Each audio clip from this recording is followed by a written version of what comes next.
Happy Monday to everybody. Congrats to Coach Shaw and to Stanford for winning the Pac-12 North. And in looking at the film, you see a team that's really extremely hot right now, winning 8 of their last 9 games, beating 2 top 10 teams in the last 3 games. Offensively, you watch it, and the majority of the offense is running through Bryce Love and a very talented offensive line. But what has really stood out the last 3 or 4 games is the play of KJ Costello and the outside receivers and how that has come into play in the offense. I thought KJ played an unbelievable game against Notre Dame last week, throwing for 4 touchdowns.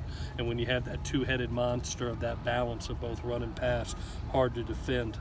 Defensively, I think they've played extremely well in the last 7 games on this run that they've been on, and it all happens down really through the middle of their defense. It always has, starting with Harrison right there at the nose tackle, going to Enrique at Mike linebacker and Reed at safety. That middle of their defense has always been a strength for them in the 8 years that I've been here, and you look up and it is once again. It should be a great game. It's 2 really good teams battling for a conference title. Should be a lot of fun. On the injury front, we held Rasheem Green today for shoulder. He's day-to-day. Tyler Petit we held today for a shoulder. He's day-to-day. Velus Jones actually got about 8 periods today. Then we pulled him, just recovering from an ankle from the last game. And Porter Gustin is still out with a toe injury. With that, I'll take any questions that you have.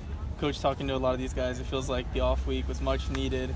You notice a difference out here, maybe in the way they look more fresh? Yeah, we have a lot fresher legs. It's good to get some of the bumps and bruises away.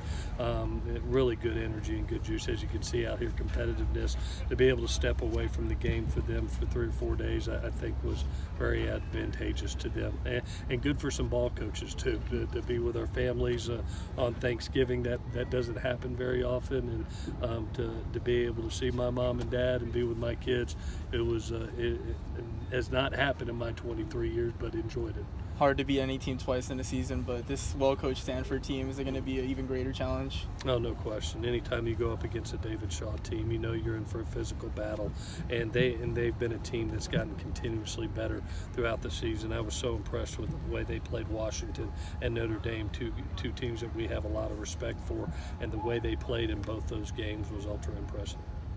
David was talking about the challenge of playing somebody twice or beating them twice, which they were able to do against you. He said, I know USC is listening, but I'll say it anyway. You have a tendency to try to do maybe too much and try to outguess what you did last time and what they're going to change and how do you fight that? That temptation not to try to outguess what they're going to do. Yeah, Dan, I think, being 13 games in, I think you do focus on yourselves and what's been good for you.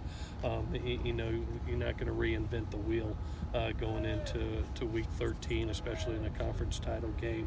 And you try not to overthink yourself. We have had 2 weeks to be able to really scheme and be able to prepare. But as you look at it, we do some things extremely well on both sides of the ball, and that's what we'll lean on. What are a couple of things on defense that they're doing better now than they were in September? Yeah, I think right now when you look at it, I think they're stopping the run very well in the last 7 games. A little bit of it is schematically. They've made some schematic changes on their defense, but I think overall they've gotten better. That's usually what David's team does. As they go from game 1 to game 12, they consistently get better, and they're usually playing their best football by the end of the season. This happens to be the case again. You guys got the best of them back in September, but I wondered, when you walked off the field, did you think we probably will see them again, or we might see them again? Yeah, well, any time you talk about the David Shaw team and Stanford, especially in that North Division, I think that, don't hold me to it, I think they've been up there for the last 6, I think. So, you're talking about a very class program and a consistent program, and it's going to be a lot of fun to compete against them. We've looked forward for this opportunity to be back in this game, and to be able to face Stanford is a heck of an opportunity. What did you learn from the last time you played him in this game to this time? What carries over for you? try to tackle Christian McCaffrey, and this time try to tackle Bryce Love, I guess. But no, I think, just having some of these older guys haven't been there, haven't been in Levi Stadium, know what it's like, to understand that it's just another game where you're trying to go 1-0. Obviously, implications are on the line. You're always trying to win that next conference title. We sit at 36 right now. You're always trying to get that next one. But for us, I hope the approach that our kids take is it's our next game. It's our next playoff game. It's our next championship game. Just go 1-0 for the week. What kind of chance does Porter have to play? I said that. He's out. Yeah, okay. yeah. With the toe, I don't think he's going to be able to practice this week. Okay. I think we have a better opportunity in a bowl game. After seeing the Stanford defense in person and on film, what do you think the strongest aspects are? Like I said, down the middle of the defense. When you look at their nose, their Mike Backer, and their free safety, they are so strong down the middle of their front. And Harrison does an unbelievable job of being able to keep your interior linemen off the inside linebacker where they can run the lanes. It's amazing to watch their leading tacklers just happen to be those three individuals. And the big nose tackle just plays in people's backfield. His strength, his quick twitch, his effort to the ball. He's an elite player in our league. He's a guy that you have to know where he's at all times. When you guys went a couple years ago, did it feel big? I mean, you'd gotten the job that week. Mm-hmm. Did it all feel big, maybe for you and for the team? Yeah, we were in a position that we had fought really hard. You remember, they had an interim coach that had just been named, and we'd worked for the opportunity to get there and played a really good Stanford team. And sitting there, in a fierce battle in the third quarter, and had some turnovers late there that kind of separated us. One of the things that you do learn when you play Stanford is don't turn the ball over.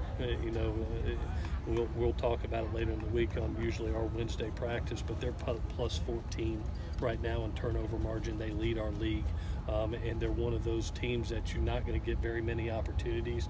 I think teams are averaging 68 plays a game against them, so you have to make the most of each opportunity. If you have a turnover, you're setting yourself back. Was that first game against Stanford?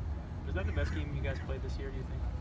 I think it's one of them. I think the game at Arizona State was another good game. They're all hard in this league, in my opinion, from top to bottom. When you look at it, I think is it nine bowl teams, 9 bowl eligible teams in this league. That's amazing. So each and every time you win a game in this league, you better smile and celebrate all wins. So it's something that I think that one was one of our better ones, but proud of all of them.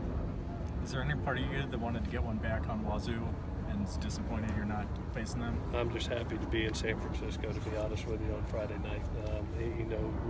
We knew up in the north that was a fierce battle. You're talking about 3 really good teams: Washington State, and Stanford, battling for their side of the league. But to be with Stanford, we're very excited about it. Did you watch those games live? Did you watch them as they happened? Yes, I did. Yes, I did. I took that night and sat at the house and was a fan for a night. It was a lot of fun. What was your thoughts watching the Stanford Notre Dame game? I was so impressed with them defensively. After playing Notre Dame and seeing the quarterback, how they kind of took the quarterback out of the game, I thought was extremely impressive. And then I was impressed with KJ. Having known him grow up. And watch him grow up and see his progression. David's always been good in training quarterbacks, and here's another one that's coming through the pipeline for him, and was excited for him because he's making the most of his opportunity right now. Let's do one more. Is there an update on Jamel Cook? Yeah, Jamel's focusing really on academics right now. That's why he's not in practice. We're trying to make sure that everybody's eligible for bowl games, and we got papers and finals that are coming up these next 2 weeks. It's huge academics for us. So right now he's focusing on that. Appreciate it. All right, Thanks, thank you guys.